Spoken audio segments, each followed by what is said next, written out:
Okay so welcome back to our channel. जैसे कि आप जानते हैं कि लास्ट वीडियोस में हमने डिस्कस किया था इफेक्ट और इफेक्ट कंट्रोल पैनल का उसके साथ लिंक और हम क्या क्या इफेक्ट लगा सकते हैं। आज हम फाइनली अब टूल्स को डिस्कस करते हैं। पैनल्स मैंने पहले इसलिए समझाया क्योंकि मैं डायरेक्ट अगर टूल्स पे आ जाता आपको समझ नहीं आ रही होती कि ये वीडियो क्या है, ये यहाँ पे कैसे आई, क्या है, क्योंकि टूल्स का अभी काम हमने अब शुरू किया है। और जहाँ तक वैसे मेरी अपनी बात है, मैं इन टूल्स में से चंद टूल्स हैं जो कि मैं यूज़ करता हूँ ज़्यादा, जैसे पेन टूल है। उसके अलावा सिलेक्शन टूल तो आपके पास नॉर्मल सिलेक्शन के लिए हर वक्त होता है। और टाइप टूल है जो आपके पास सबसे ज़्यादा यूज़ हो रहे होते हैं, लेकिन हाँ ऑफ कोर्स बड़ी वीडियोस के अंदर बाकी टूल्स यूज़ हो रहे होते हैं, आपको वो काम आते हैं।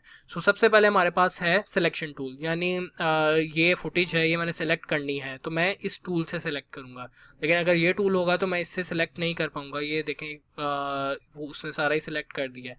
लेकिन अगर मैं सिंगल एक चीज़ को सिलेक्ट करना है या मल्टीपल चीज़ को भी सिलेक्ट करना है वो मैं इससे कर सकता हूँ। कंट्रोल ए वैसे दबाऊँगा तो ये सारों को सिलेक्ट कर देगा, और मैं एम्प्टी स्पेस पे जब क्लिक करूँगा तो वो डीसेलेक्ट हो जाती है चीज़।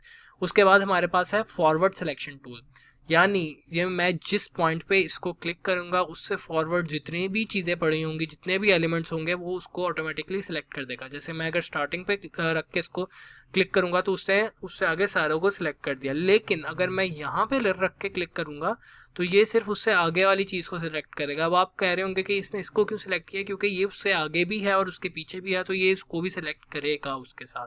और आपने ये भी देखा होगा मैंने क्लिक किया तो उसने अगले सारे को सिलेक्ट कर लिया। लेकिन मैं चाह रहा हूँ कि जो ऊपर वाले ट्रैक में, यानी ये वाला जो ट्रैक है अपना 4th नंबर वाला, इसको मैं इधर रख देता हूँ।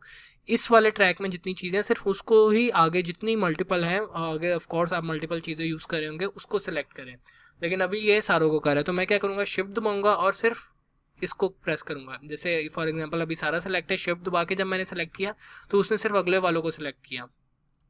मैं अगेन आपको शो करा दूँ, मैं शिफ्ट दबाया हुआ है, वो सिंगल एरो हो गया, डबल का मतलब है वो सारों को करेगा। शिफ्ट दबाया, सिंगल एरो और क्लिक, उसने सिलेक्ट कर लिया। ठीक है, इसी तरह इसके अंदर सिलेक्शन बैक टूल है। इनकी शॉर्टकट कीज़ आप देख लें। जो फॉरवर्ड सिलेक्शन टूल है उसकी ए है, शिफ्ट ए दबाएंगे, दबा के शिफ्ट दबा के जब आप क्लिक करेंगे तो वो सिंगल सेलेक्ट कर रहा होगा। ए दबा के खाली शिफ्ट पे आप मतलब खाली आप क्लिक कर रहे होंगे शिफ्ट के बगैर, तो वो सारों को सिलेक्ट कर रहा होगा।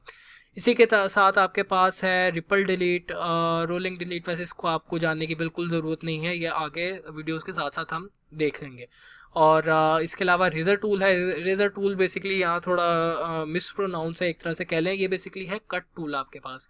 यानी आप चाहते हैं कि आपने एक फुटेज इंपोर्ट की, जैसे हमने ये वाली फुटेज जो थी ये यहाँ से देख के कि हमें कितनी चाहिए उस हिसाब से हमने इंपोर्ट की थी, आपको याद हो पिछली वीडियोज़ में जब हम सोर्स पैनल डिस्कस कर रहे थे। लेकिन मैं चाहता हूँ कि मैंने ये कर ली पूरी इंपोर्ट और मैं अब कट करना चाह रहा हूँ, तो मैं अब भी कट कर सकता हूँ। मैं सिंपल उसको सिलेक्ट करूँगा, ठीक है, और उसके बाद मैं कंट्रोल भी अपना कंट्रोल के दबा दूंगा। उससे क्या करेगा, वो कट कर देगा उसको।